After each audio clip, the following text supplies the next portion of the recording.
Welcome to Horror Classics Audiobooks, where timeless terrors of literature comes alive once more. Tonight, we present a chilling masterpiece that continues to haunt generations of readers. The works of Edgar Allan Poe, Volume 1 by Edgar Allan Poe. Settle in, dim the lights, and let the darkness of this haunting tale unfold. Now let the story begin. The oval portrait, the chateau into which my valet had ventured to make forcible entrance, rather than permit me, in my desperately wounded condition, to pass a night in the open air, was one of those piles of commingled gloom and grandeur which have so long frowned among the Apennines, not less in fact than in the fancy of Mrs. Radcliffe. To all appearance it had been temporarily and very lately abandoned. We established ourselves in one of the smallest and least sumptuously furnished apartments. It lay in a remote turret of the building. Its decorations were rich, yet tattered and antique. Its walls were hung with tapestry and bedecked with manifold and multiform armorial trophies, together with an unusually great number of very spirited modern paintings in frames of rich golden arabesque.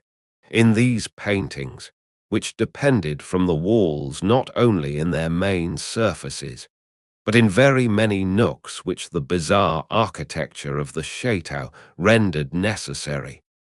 In these paintings, my incipient delirium, perhaps, had caused me to take deep interest, so that I bade Pedro to close the heavy shutters of the room, since it was already night, to light the tongues of a tall candelabrum which stood by the head of my bed, and to throw open far and wide the fringed curtains of black velvet which enveloped the bed itself.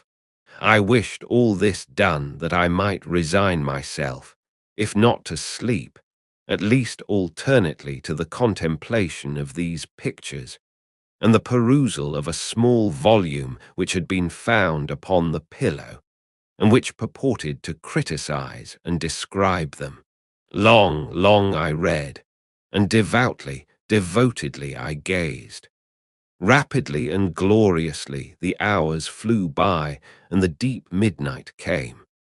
The position of the candelabrum displeased me, and outreaching my hand with difficulty, rather than disturb my slumbering valet, I placed it so as to throw its rays more fully upon the book. But the action produced an effect altogether unanticipated. The rays of the numerous candles, for there were many, now fell within a niche of the room which had hitherto been thrown into deep shade by one of the bedposts. I thus saw in vivid light a picture all unnoticed before. It was the portrait of a young girl just ripening into womanhood. I glanced at the painting hurriedly, and then closed my eyes. Why I did this was not at first apparent even to my own perception.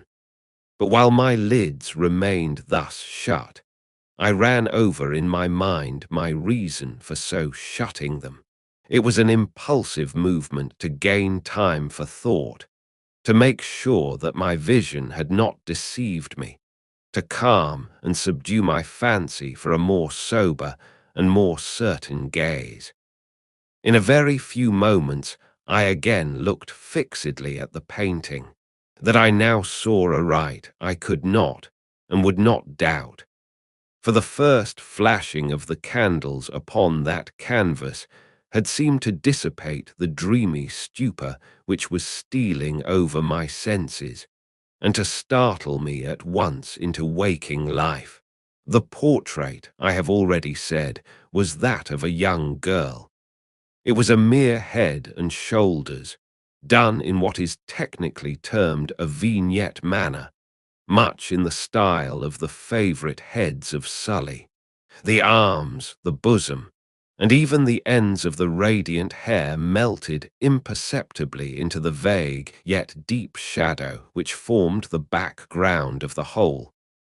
The frame was oval, richly gilded and filigreed in Moresque. As a thing of art, nothing could be more admirable than the painting itself. But it could have been neither the execution of the work, nor the immortal beauty of the countenance, which had so suddenly and so vehemently moved me. Least of all could it have been that my fancy, shaken from its half-slumber, had mistaken the head for that of a living person.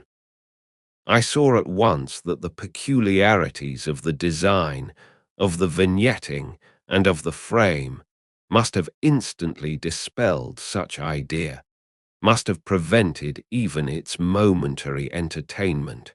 Thinking earnestly upon these points, I remained for an hour perhaps, half sitting, half reclining, with my vision riveted upon the portrait. At length, satisfied with the true secret of its effect, I fell back within the bed. I had found the spell of the picture in an absolute lifelikeliness of expression, which at first startling, finally confounded, subdued, and appalled me. With deep and reverent awe, I replaced the candelabrum in its former position. The cause of my deep agitation being thus shut from view, I sought eagerly the volume which discussed the paintings and their histories. Turning to the number which designated the oval portrait, I there read the vague and quaint words which follow. She was a maiden of rarest beauty, and not more lovely than full of glee. And evil was the hour when she saw and loved and wedded the painter.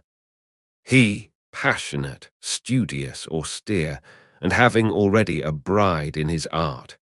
She a maiden of rarest beauty, and not more lovely than full of glee, all light and smiles, and frolicsome as the young fawn, loving and cherishing all things, hating only the art which was her rival, dreading only the palette and brushes and other untoward instruments which deprived her of the countenance of her lover.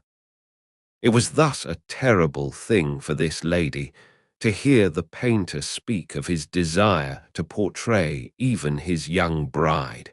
But she was humble and obedient, and sat meekly for many weeks in the dark, high turret chamber where the light dripped upon the pale canvas only from overhead.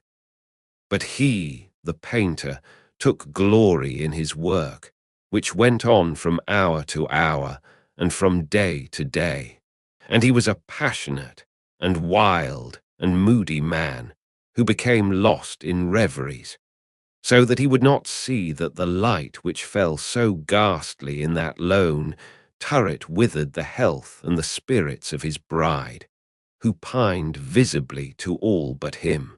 Yet she smiled on and still on, uncomplainingly, because she saw that the painter, who had high renown, took a fervid and burning pleasure in his task, and wrought day and night to depict her who so loved him, yet who grew daily more dispirited and weak. And in sooth, some who beheld the portrait spoke of its resemblance in low words, as of a mighty marvel, and a proof not less of the power of the painter than of his deep love for her whom he depicted so surpassingly well. But at length, as the labour drew nearer to its conclusion, there were admitted none into the turret, for the painter had grown wild with the ardour of his work, and turned his eyes from canvas merely, even to regard the countenance of his wife, and he would not see that the tints which he spread upon the canvas were drawn from the cheeks of her who sate beside him. And when many weeks had passed, and but little remained to do, save one brush upon the mouth and one tint upon the eye. The spirit of the lady again flickered up as the flame within the socket of the lamp. And then the brush was given, and then the tint was placed, and for one moment the painter stood entranced before the work which he had wrought.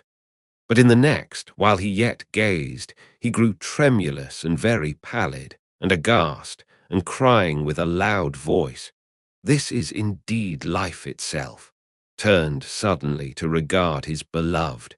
She was dead. That wraps up Chapter 11 of the works of Edgar Allan Poe, Volume 1. The next chapter is already live. Click the link in the description or the card above to continue the story. Don't forget to subscribe and turn on notifications so you'll know the moment each new chapter drops.